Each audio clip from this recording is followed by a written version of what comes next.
vida, tá? E na pessoa dele, eu saudo a todos os visitantes que nos visitam esta noite. Amém, irmãos?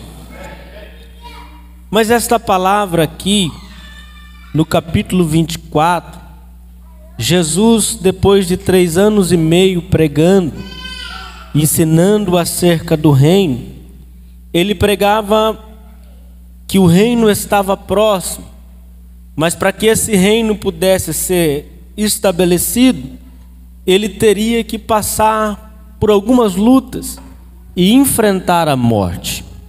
Não foi uma, não foi 2, não foi 3 vezes que Jesus falou a respeito da sua morte. Um dia, com todos os seus discípulos reunidos, ele chama a todos e diz assim: eu vou para o Pai, eu vou preparar um lugar para vocês.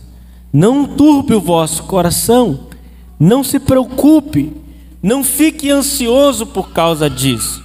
Em outra passagem, quando estavam todos reunidos, ele diz para eles assim: olha, eu vou enviar outro Consolador, mas eu só posso enviar esse outro Consolador se eu for ao Pai. Então, na congregação que Jesus era o pastor, olhe para mim, na congregação que Jesus era o pastor, ele pregava acerca da sua morte e da sua ressurreição, e aparentemente as pessoas estavam crendo naquilo que ele estava pregando, sim ou não? Mas quando chegou o dia da morte, quando se aproximou o dia de acontecer aquilo que Jesus tinha falado, o ministério todo dele, ele olha para baixo da cruz, ele não vê nenhum dos seus discípulos. E eu não estou nem dizendo dos 5.000 homens que ele multiplicou pães. E eu nem estou dizendo dos 70 que ele enviou para pregar. Eu estou dizendo dos 12 que andava com ele praticamente todos os dias. Somente João estava aos pés da cruz. João de um lado, Maria, sua mãe, de outro lado. Ele olha para baixo e fala assim: ó, a partir de hoje, João, essa é a sua mãe. Maria, a partir de hoje, este é o seu filho. Mas feriram o pastor, e o que aconteceu com as ovelhas? Desgarraram-se. Amém? Agora, olha só, Jesus estava pregando, e quando aconteceu o que Jesus pregou, as pessoas viraram as costas para ele. É verdade ou não é? Nesse texto aqui, ele já tinha morrido, ele já tinha entregue o seu espírito, e agora está um comentário na cidade: acabou.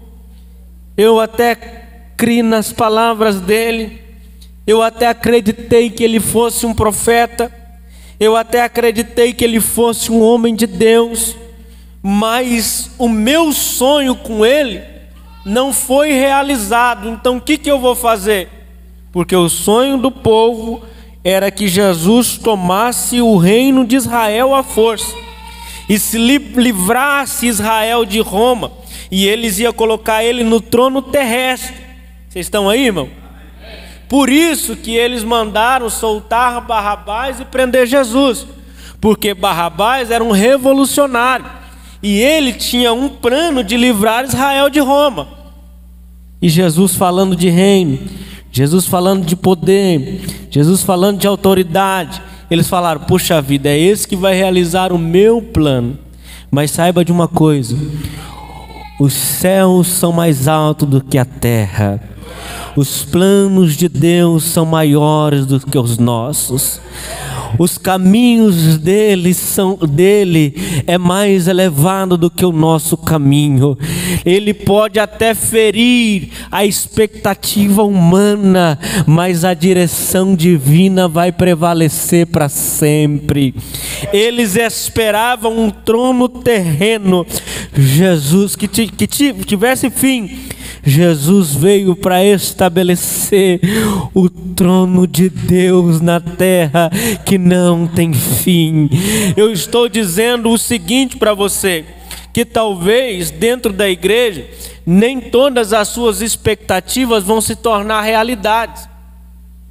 Eu estou dizendo que nem todos os seus sonhos que você carrega ele e traz para dentro da obra de Deus vão se tornar possíveis.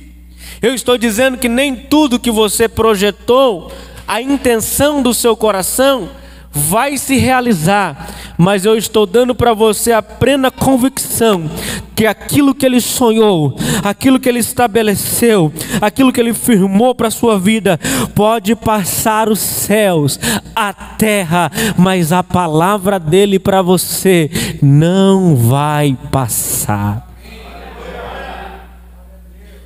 Mas eles caminharam com Jesus um período, e quando aconteceu isso, eles retornaram, cada um para o seu ambiente.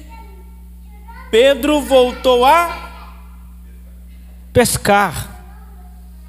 É interessante, irmão, porque o que vai mudar a vida não vai ser as palavras do culto, não vai ser o milagre do culto, vai ser o pós-culto que vai mudar a vida de alguém. Vocês estão aí?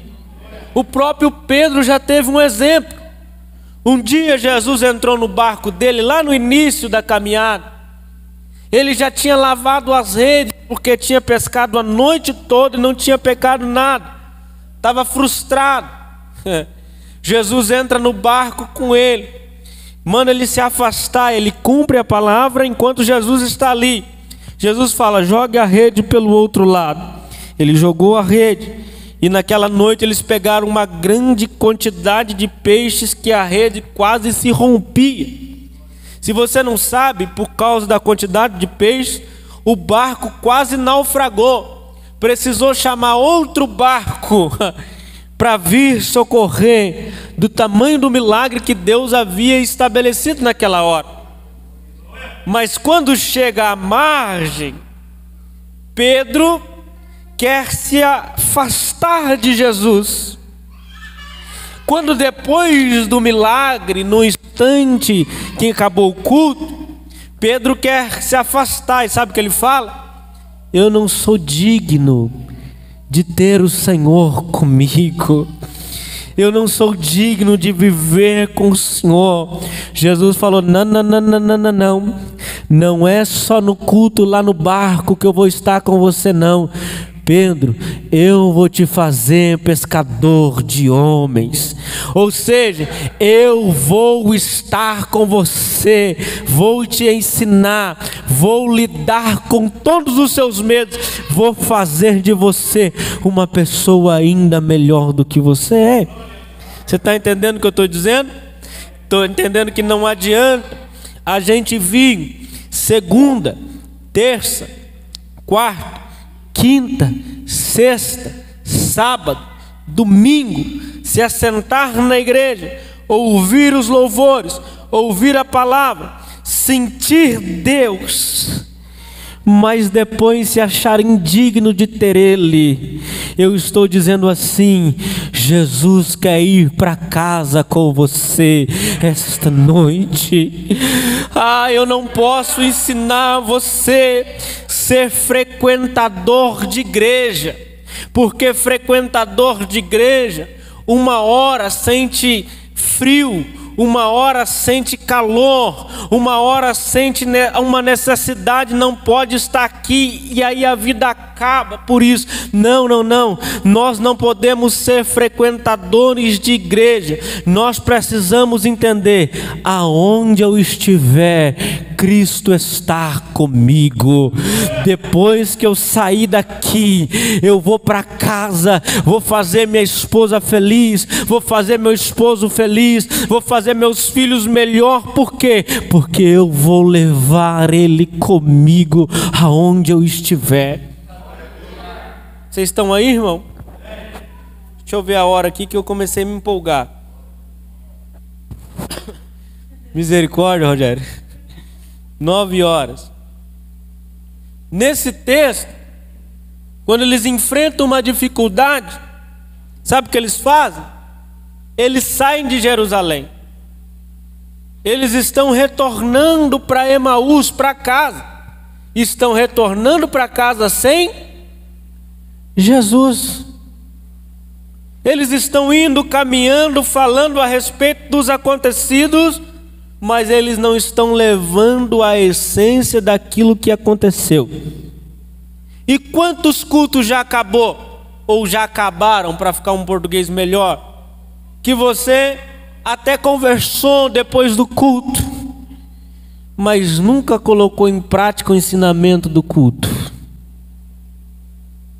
Quantos cultos você já veio que não transformou em nada a sua vida, que não transformou em nada o seu dia a dia, e você voltou para as mesmas práticas que antes?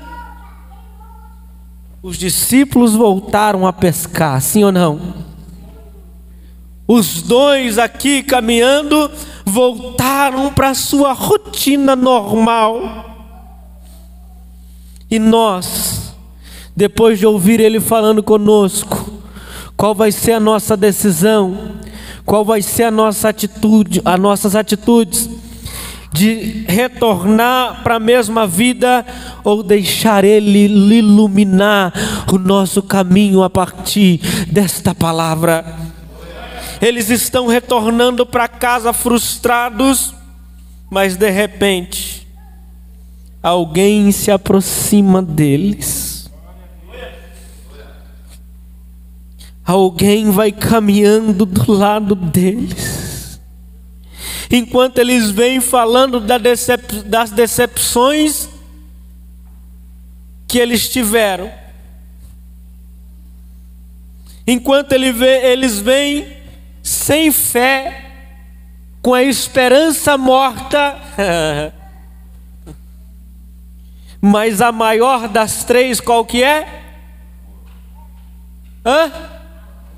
Uma hora eles tiveram fé, sim ou não? Uma hora eles tiveram esperança, sim ou não?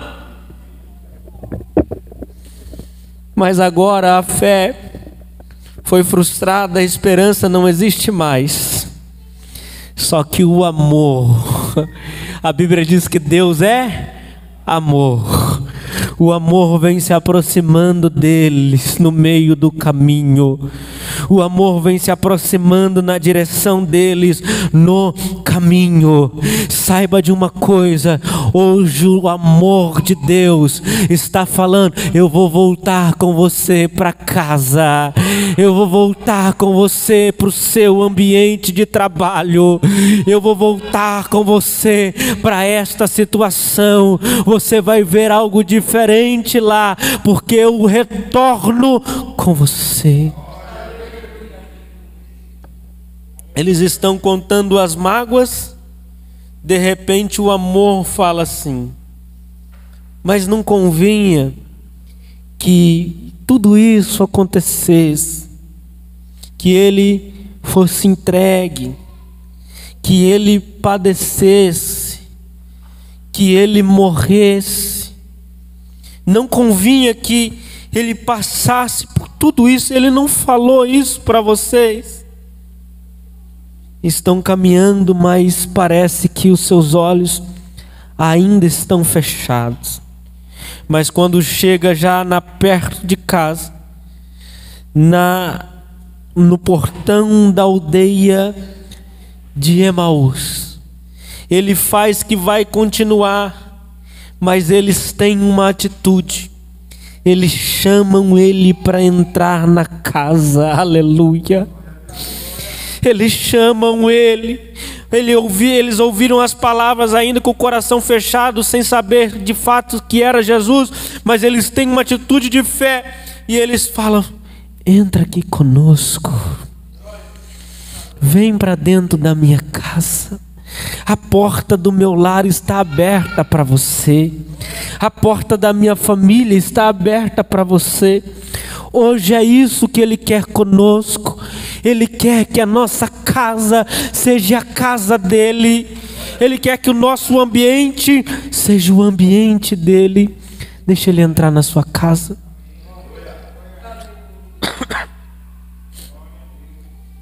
90% dos lugares que você vai, e eu não estou falando isso para engrandecer, não.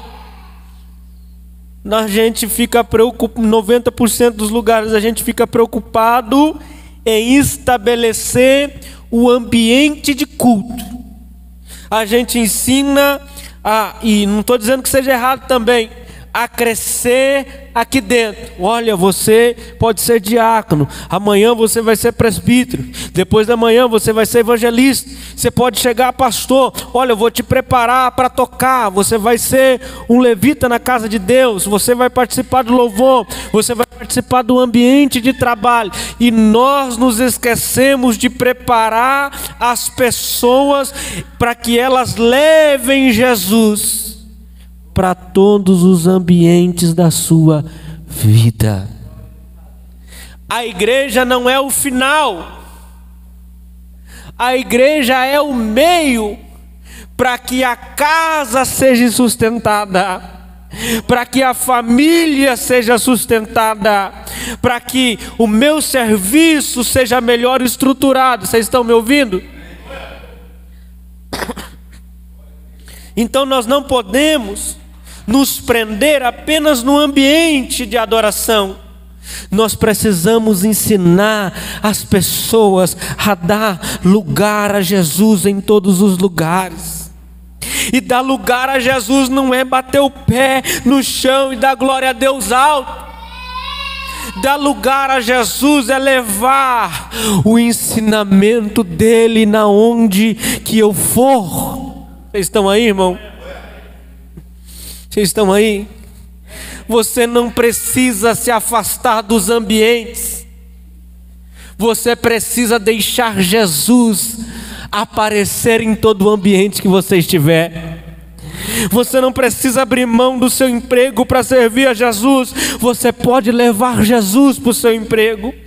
Você não precisa abrir mão da faculdade, da escola para servir Jesus. Você precisa levar Jesus para o seu ambiente de estudo. As pessoas ouviram Jesus no ambiente dele, mas estava com os olhos fechados para Jesus no ambiente deles próprios.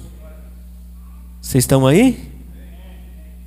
Mas quando Jesus entrou na casa, que eles partiram o pão, aleluia, e partir o pão é comunhão, partir o pão é intimidade.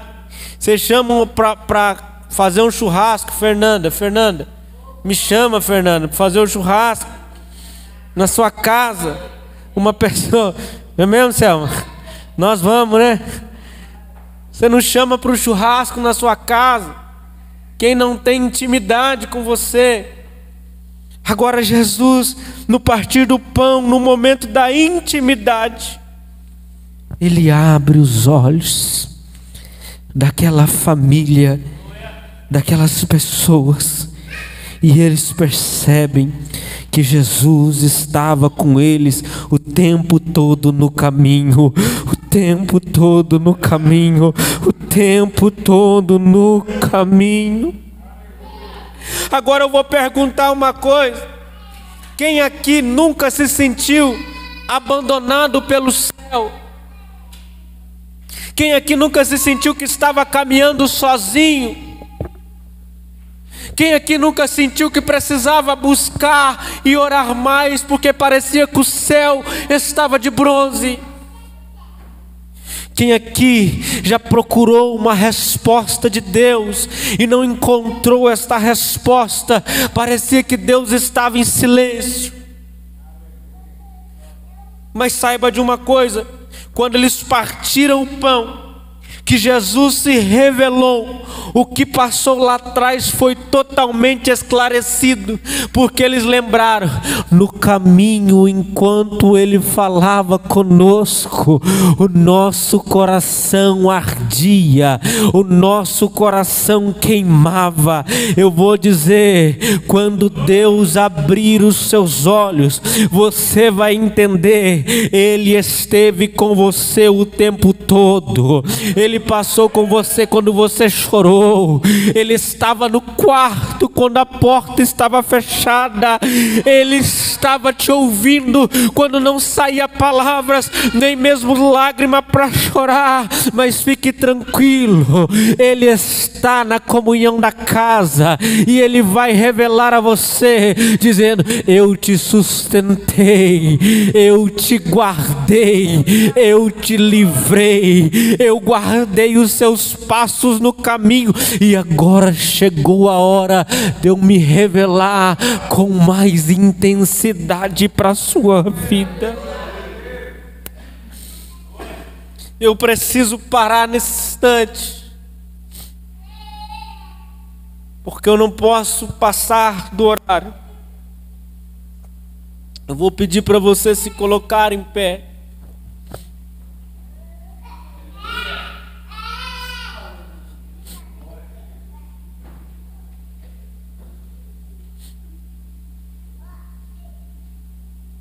Mas eu sinto algo. A igreja, o ambiente, isso aqui tudo é muito pequeno, presbítero Gerson, para a manifestação de Jesus. Isso aqui é muito pequeno para termos relacionamento com Jesus. Ele precisa romper. E a palavra igreja, no original, já dá a ideia, porque a igreja é eclésia. Amém?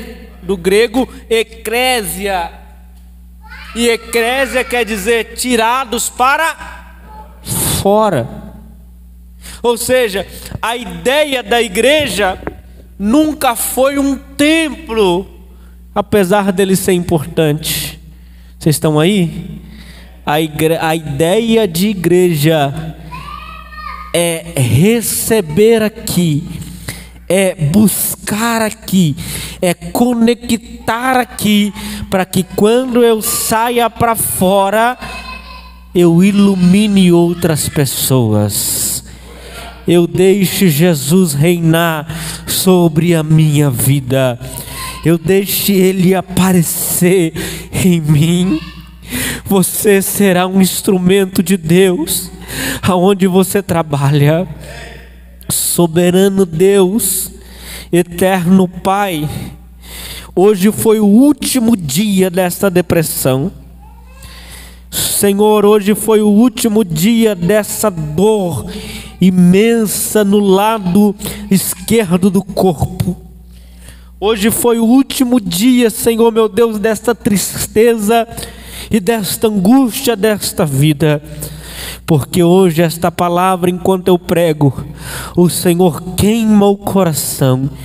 Mas será esta noite, no momento da janta, no momento do partir do pão, que o Senhor vai revelar ainda a sua presença a esta pessoa. Eu quero declarar aqui, Senhor, eu não preciso de membros nesta igreja, meu Pai. Eu não preciso de membros, meu Deus, aqui. Mas eu quero ensinar esta igreja a ser filho e filha do Senhor, aonde eles estiverem.